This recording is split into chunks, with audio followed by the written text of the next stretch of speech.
Every draft class is loaded with hope. Teams think they've found their next superstar. Fans dream about championships, and media hypes them up as can't-miss prospects. But the 90s showed us just how quickly those dreams can crash. From quarterbacks who never figured it out, to running backs whose bodies broke down, to the #1 pick who couldn't stay healthy. These are the NFL's 10 biggest busts of the 1990s. The 1990s began with Detroit swinging for the fences. The Lions used a 7th overall pick on Andre Ware, a Heisman-winning quarterback who rewrote the record books at Houston. In the run-and-shoot offense, Ware threw for nearly 9,000 yards and 75 touchdowns in just 2 seasons. But in the NFL, he couldn't adjust. Reading defenses, timing throws, running a pro-style system, it all went wrong. Over 4 years, Ware started just 6 games, throwing 5 touchdowns total. By 1994, he was out of the league. For Detroit, it was a wasted pick during an era when Barry Sanders was carrying the entire franchise on his back. Andre came back into the league for a few one-year stints, but nothing significant. Almost a decade later, Chicago found themselves desperate for a quarterback. So with the 12th overall pick in 1999, they drafted UCLA star Cade McNown. At UCLA, he was a record setter, a 2-time All-American, and the face of a winning program. But the NFL humbled him fast. In 2 seasons, he started 15 games, threw 16 touchdowns against 19 interceptions, and completely lost the locker room. Teammates questioned his leadership. Coaches couldn't fix his mechanics. Fans quickly turned on him. By 2001, the Bears had seen enough. McNown was traded away, and a year later, he was gone from the NFL entirely. For a franchise already haunted by quarterback struggles, he was another painful reminder. Quick break. If you're enjoying this breakdown, make sure to hit that subscribe button and drop a like. It really helps our channel grow, and we've got plenty more NFL deep dives coming your way. Now, back to the list. Back at the start of the decade, the Jets believed they had finally solved their backfield. With the #2 pick in 1990, they grabbed Penn State star Blair Thomas, a back with speed, vision, and over 3,000 college yards to his name. But he never lived up to it. Across 4 years in New York, Thomas rushed for just over 2,000 yards and never scored more than 3 touchdowns in a season. He wasn't terrible, but he was painfully average. Not what you would expect from a top 2 pick. Thomas bounced to Dallas, New England, and Carolina, but was never more than a backup. For Jets fans, he was the first of many draft heartaches in the decade. Meanwhile, Indianapolis thought they had their defensive cornerstone of the future. Steve Emtman was a college legend at Washington. Outland Trophy, Lombardi Award, national champion, and the clear #1 pick in 1992. But the NFL is cruel. As a rookie, he tore his ACL. The next year, he ruptured a disc in his neck. Later, he tore his patellar tendon. Every time he took the field, his body betrayed him. In 5 seasons, he played just 50 games and managed 8 sacks. Colts fans never got to see the dominant player he was supposed to be. Instead, Emtman became one of the greatest what-ifs of the decade. On the offensive side, St. Louis rolled the dice on Lawrence Phillips. At Nebraska, he was unstoppable. Nearly 3,000 rushing yards, 33 touchdowns, and a national title. But his off-the-field issues were glaring. The Rams ignored the red flags and took him 6th overall. It backfired immediately. Phillips clashed with coaches, averaged just 3.3 yards per carry, and was out of St. Louis in 2 years. Off the field, the arrests kept piling up. His life spiraled after football, leading to prison and tragically his death in 2016. Phillips is remembered not just as a bust, but as one of the darkest cautionary tales in NFL history.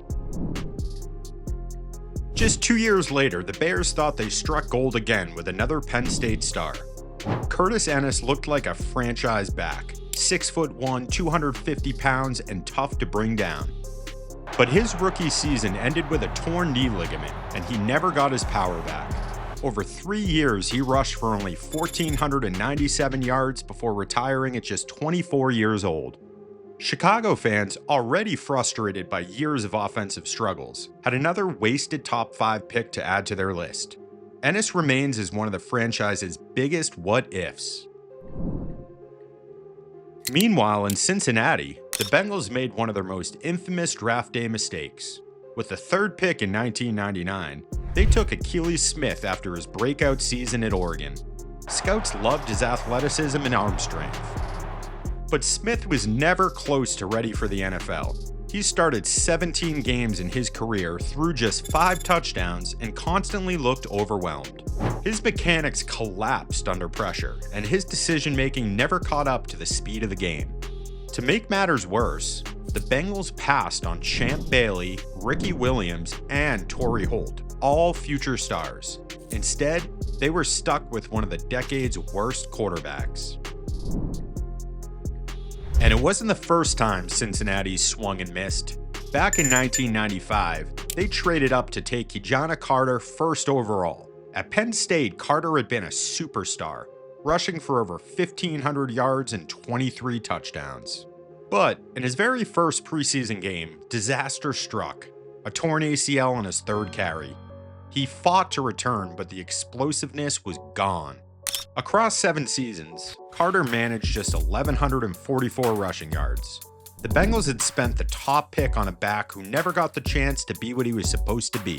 Carter's story is less about failure and more about rotten luck, but the result was the same, one of the decade's biggest disappointments. Elsewhere in the NFC, Washington was banking on Heath Shuler to become their franchise quarterback. At Tennessee, he broke records, finished 2nd in the Heisman race, and had everything teams look for in a quarterback.